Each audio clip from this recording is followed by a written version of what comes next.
No vídeo de hoje vamos falar sobre reprodução, ou mais propriamente sobre tipos de reprodução, e vamos falar sobre reprodução assexuada e sexuada. Por isso, a reprodução é o processo de formação de descendência. Efetivamente, nós podemos considerar dois tipos de reprodução, a reprodução sexuada e a reprodução assexuada, em que na sexuada envolve a união de dois gametas, que é o que nós conhecemos como fecundação, enquanto que na reprodução assexuada não ocorre fecundação e só existe um único progenitor. O que é que acontece? A reprodução assexuada permite rapidamente gerar novos descendentes, no entanto, são muito sensíveis, ou seja, se houver alguma alteração no meio, não vai haver a possibilidade de que eles sobrevivam, não é? Porque, ou seja, qualquer alteração vai contribuir a que toda a descendência seja eliminada. O nosso foco hoje será, neste vídeo, sobre reprodução assexuada. Deixarei depois a reprodução sexuada para o próximo vídeo. Esta questão de ser geneticamente idênticos entre si e ao progenitor leva a que sejam então gerados clones. Nos eucariontes tem como base um processo que nós já conhecemos, que é a mitose. Vamos falar dos tipos de reprodução assexuada e vamos começar pela fissão binária ou bipartição. O que é que significa? Ou seja, ele vai partir de um determinado organismo e vai gerar dois organismos exatamente iguais, ou seja, com dimensões idênticas e que vão, ou seja, que depois vão crescer até ficar exatamente igual ao seu progenitor. É típica dos seres unicelulares procariontes, mas também de muitos eucariontes unicelulares. E temos aqui como exemplo as planárias e as anémonas.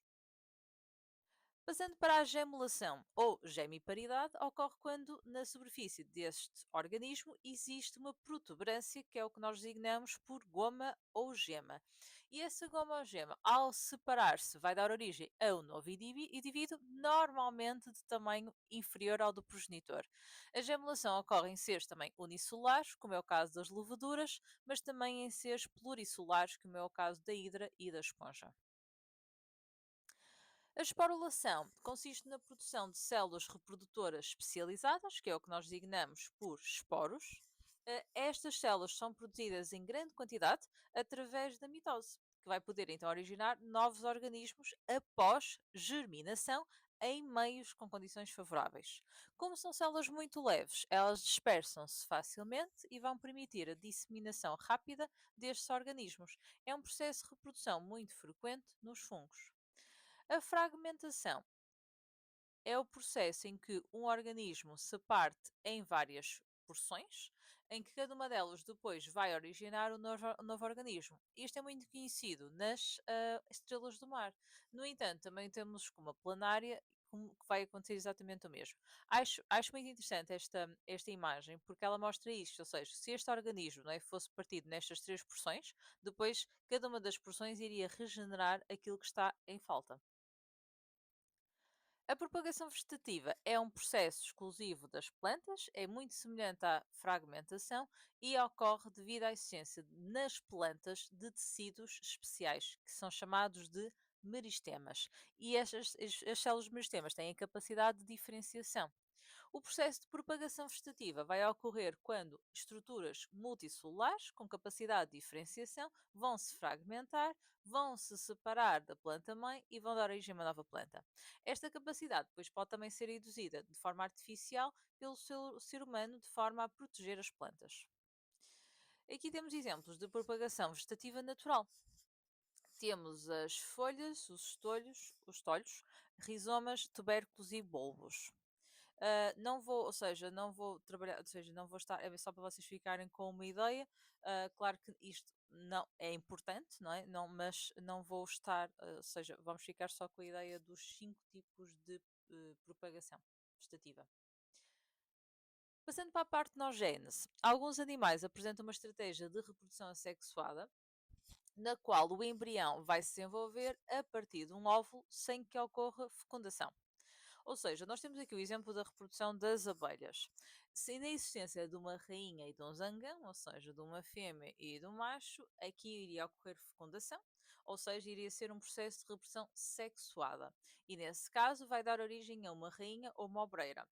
Agora, no caso de a rainha sozinha, ou seja, no caso da rainha conseguir sozinha dar origem a um novo indivíduo, aí nesse caso esse é feito por este procedimento que é o chamado então partenogênese. Por isso, as fêmeas, incluindo tanto as obreiras, que são estéreis, como as rainhas, que são férteis, surgem a partir de ovos fertilizados. Já os machos surgem a partir de ovos que nós dizemos que não são fertilizados, ou seja, porque resultam de mitoses sucessivas a partir do óvulo da rainha. Por isso, vantagens e desvantagens da reprodução assexuada têm imensas potencialidades, ou seja, porque só é preciso um progenitor, tem o menor gasto energético possível, é um processo muito rápido quando nós queremos gerar descendência numerosa e colonizar um novo ambiente e permite a preservação daquelas características que são favoráveis. No entanto, diminui a variabilidade e é muito, diminui a variabilidade e é muito vulnerável a alterações ambientais. Ahm, Também podemos falar aqui, ainda na reprodução assexuada, de técnicas de propagação vegetativa das plantas. Temos o exemplo da estacaria, a enxertia e temos a micropropagação ou propagação vegetativa in vitro. Ah, Portanto, a estacaria, ou seja, é aqui a ideia, portanto, nós temos aqui a estaca, a partir da qual nós conseguimos gerar, não é? Portanto, a nova planta.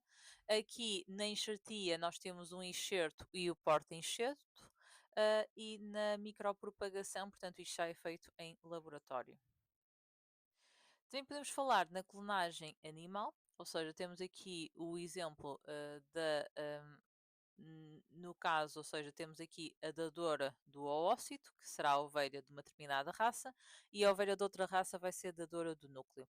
Então, como é que isto se processa? Portanto, a partir ao ócito onde temos o núcleo, ele é removido, ok? Por isso temos aqui um ócito anucleado e daqui vão ser retiradas, por exemplo, células de glândulas mamárias, das glândulas mamárias. Portanto, isso significa que dessas células, ou seja, vão depois ser feita aqui uma fusão, portanto, temos aqui o núcleo com DNA, e vai ser feita uma fusão entre as duas células que vai permitir a criação de uma nova raça.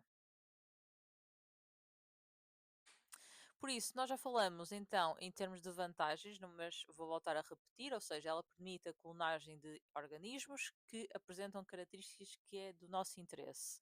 Ah, Portanto, se for no sentido de repovoar ou de recuperar espécies, é um processo adequado. Em termos de clonagem de plantas, temos como exemplo a estacaria, a enxertia e a micropropagação.